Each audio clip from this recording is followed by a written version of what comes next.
ओम श्री परमात्मने नमः. ओम श्री सद्गुरुवे नमः. परमात्मा श्री पांडुरंग, संत श्रेष्ठ श्री ज्ञानेश्वर महाराज, जगद्गुरु श्री तुकोबाराय, पुण्य श्लोक छत्रपती श्री शिवराय, धर्मवीर छत्रपती श्री शंभूराजे हे तेजस्वी व्यासपीठावर आजच्या कार्यक्रमासाठी असलेले अध्यक्षजी, त्याचबरोबर आत्ताच आपल्या सर्वांना ज्यांनी आशीर्वचन दिलं ते स्वामीजी आणि श्रीमती गीताजी, व्यासपीठावरील सर्व सन्माननीयांच्या चरणी वंदन करून माझे सद्गुरू पूजनीय श्री संजय गुरुजी, माझे धर्म आणि राष्ट्रगुरू पूजनीय श्री संभाजीराव भिडे गुरुजी, ज्यांच्या नजरेतून हा भारत मी पूर्व पश्चिम उत्तर दक्षिण पाहण्याचा अनुभवण्याचा प्रयत्न करतोय ते आदरणीय स्वर्गीय राजूजी दीक्षित, या सर्व गुरुवर्यांच्या चरणी वंदन करतो आणि आजच्या आपल्या या विषयाला सुरुवात करतो. आपला जो देश आहे या देशाला अति अति अति अति अति प्राचीन अशी परंपरा आहे. किती प्राचीन तर तिचा कालखंड सांगता येत नाही, म्हणून तिला सनातन परंपरा आपण म्हणतो.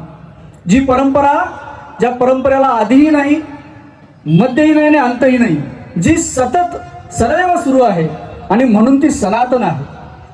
आणि अशा या सनातन परंपरेचं भाग्य लाभलेल्या या भूमीमध्ये आपण जन्माला आलो, आपण खूप भाग्यवान आहोत. आपल्या भारत देशाला अति प्राचीन काळापासून अनेक विविध नावाने ओळखलं जातं, ज्यामध्ये जम्बूद्वीप हे आपल्या भारत देशाचं अति प्राचीन नाव आहे. अजनाब खंड याही नावाने आपल्या देशाला ओळखलं जातं. आर्यावर्त याही नावाने आपल्या देशाला ओळखलं जातं. भारतवर्ष या नावाने सुद्धा आपण आपल्या देशाला ओळखतो. आपण सर्वजण हिंदू आहोत आणि या भूमीमध्ये राहतो आहोत, म्हणून आपल्याला हिंदुस्थान ही सुद्धा आपली एक प्रचंड मोठी ओळख आहे. ब्रिटिशांनी आमच्या देशावर आक्रमण केलं आणि त्यानंतर एक आणखी नाव आपल्या माथ्यावर लादलं गेलं, ते म्हणजे इंडिया. आज आपल्या भारत देशातल्या जितक्या म्हणून मूलभूत व्यवस्था आहेत, ज्यामध्ये न्याय व्यवस्था आहे, प्रशासन व्यवस्था आहे, राज्य व्यवस्था आहे, कृषी व्यवस्था आहे, अर्थव्यवस्था आहे, शिक्षा व्यवस्था आहे, या सर्व व्यवस्थांमध्ये दोन प्रमुख नावाने आपल्या देशाला संबोधित केलं जाते, ते म्हणजे इंडिया आणि दुसरं म्हणजे भारत. आज अनेक शालेय मुलांना मी नेहमी प्रश्न विचारतो की आपण आपल्या देशाला इंडिया कधी म्हणतो आणि भारत कधी म्हणतो.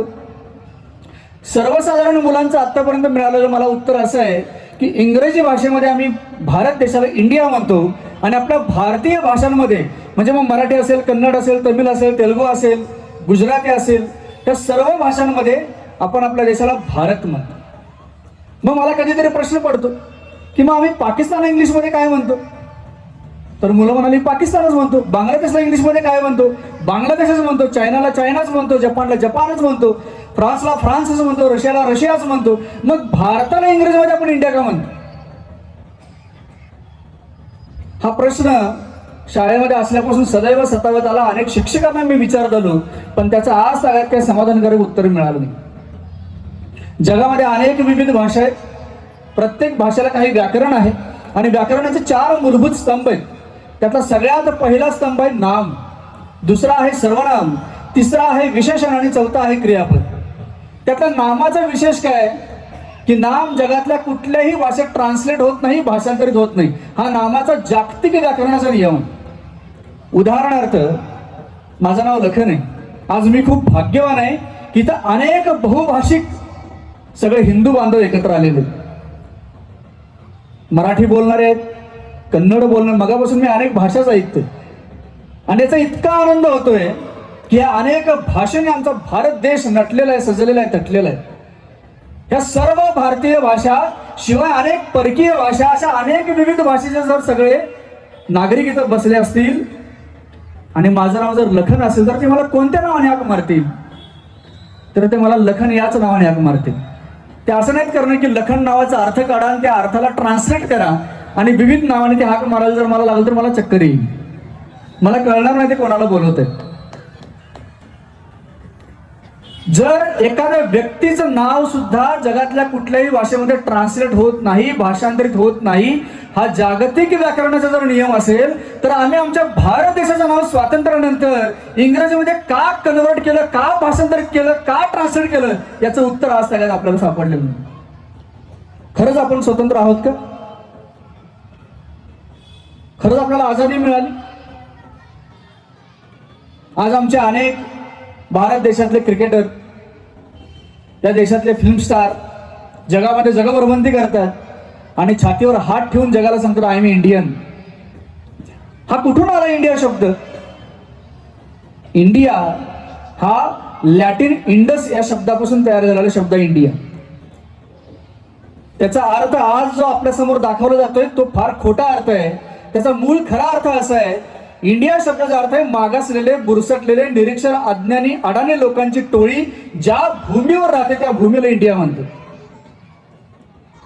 आणि जगाला आम्ही छातीटोकपणे काय सांगतोय? I am Indian. म्हणजे मी मूर्ख आहे, मी अज्ञानी आहे, मी अडाणी आहे?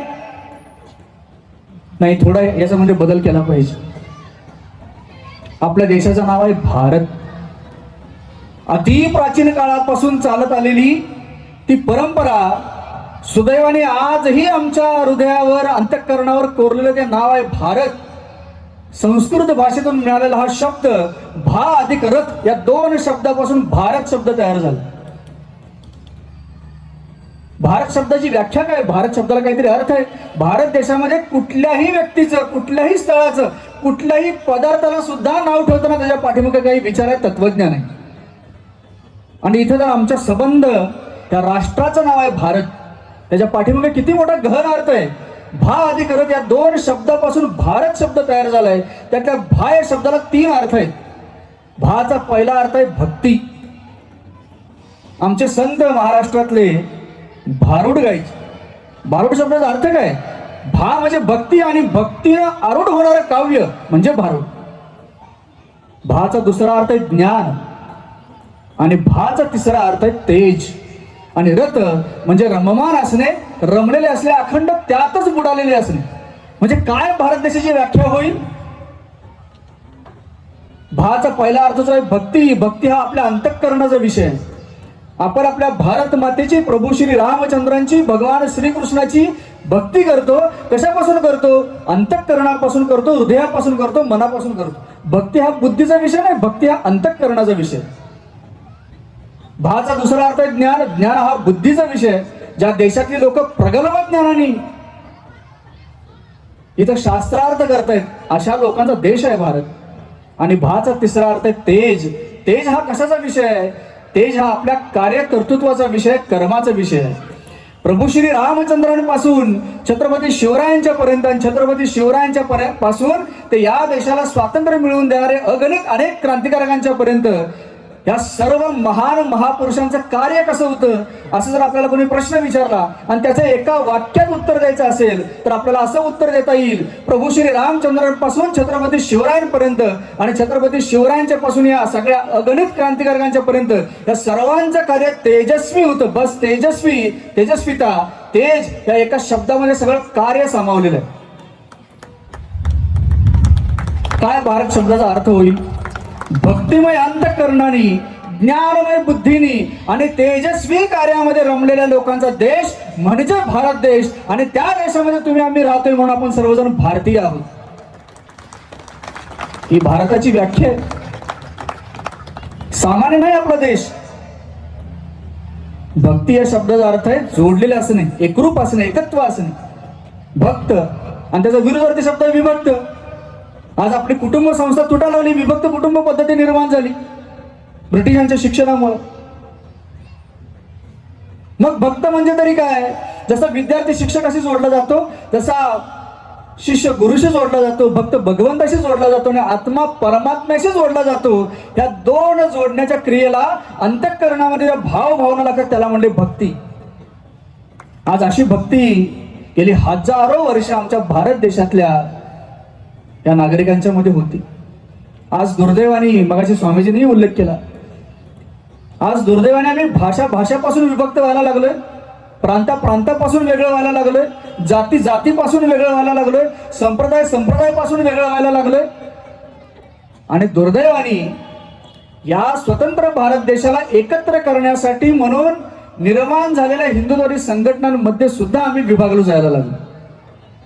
आम्हाला एक होणं आवश्यक आहे. भारत या शब्दाचा भाव आपल्याला एकी शिकवते, कारण तिथं भक्ती आहे.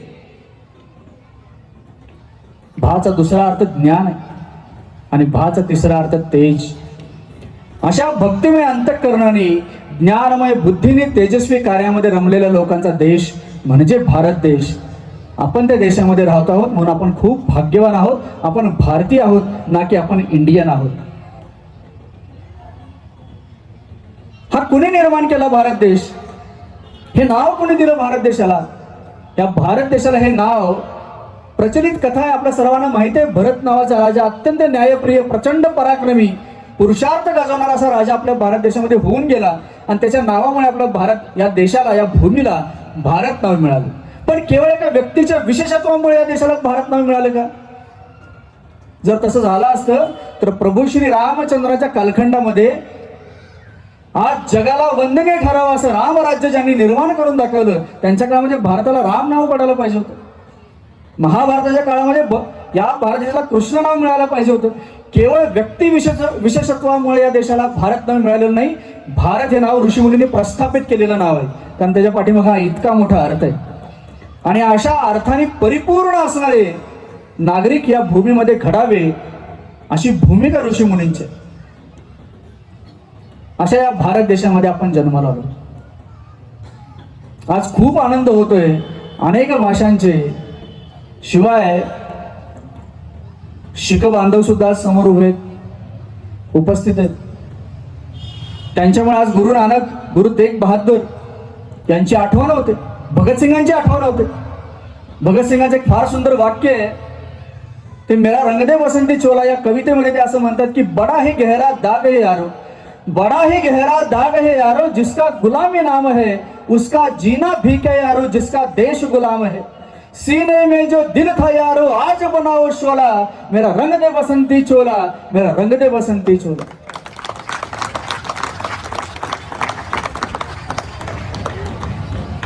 अशा या मातृभूमीला वंदन करून आज खरंच मला खूप स्वतःला मी भाग्यवान समजतोय.